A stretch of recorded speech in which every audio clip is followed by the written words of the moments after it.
And basically what you're going to try to do is you are going to put a pressure between, through the femurs to create a translation of the lower segment, okay? So here's spinous process of S1, spinous process of L5. I push through the femurs and I do this, okay?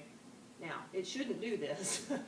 You shouldn't feel much at all, okay, with this in terms of localizing the segment.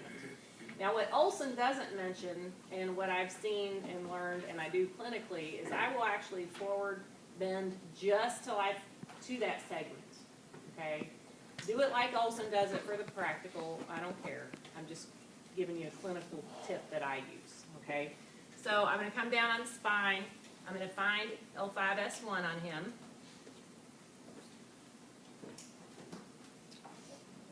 And a lot of times I'll just check mobility first. Okay, yeah, that's the first moving segment. So I know I'm on L5S1. And so I can use this hand, lift your legs just a wee bit for me, thanks. And I'm also using my hips. My upper hand, middle finger is at the L5S1 spinous interspace. Pardon me. This hand's on the, I'm using the lower legs, and I'm going to push through the femur with my hips. Okay, if you look at how he's doing it, he's doing the same way, except he's coming through here, okay? So I just want to create a posteriorly directed force through the femurs, okay? I'm shifting my body weight so I don't have to work so hard with my arms. Does that make sense? Okay, so I'm palpating at the interspinous space. I'm feeling S1 move backwards, or for it to move backwards, for it to translate posteriorly. Okay, so this is a translatoric glide. I could do it without even putting my hand on the legs. I've seen some therapists just come in and use their arms and do it. So they're a little closer. That's fine, but it's more work. Okay. So I like to then go up to the next level.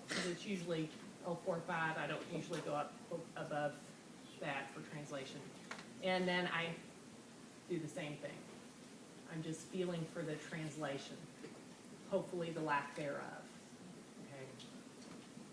And I could do it without flexing, and I want you to practice it both ways, and you will still get that because you're putting a force through the femur. Okay. You'll still get translation. And I can go all the way up. Okay? You'll feel a little bit of shifting, but you shouldn't feel a lot. Okay. All right. Question? Yeah. Is there any danger in eliciting bilateral symptoms with this?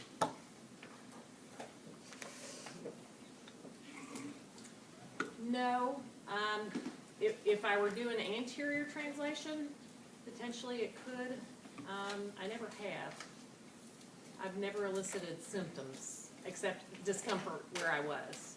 So, yeah. But that's a good question. Other questions?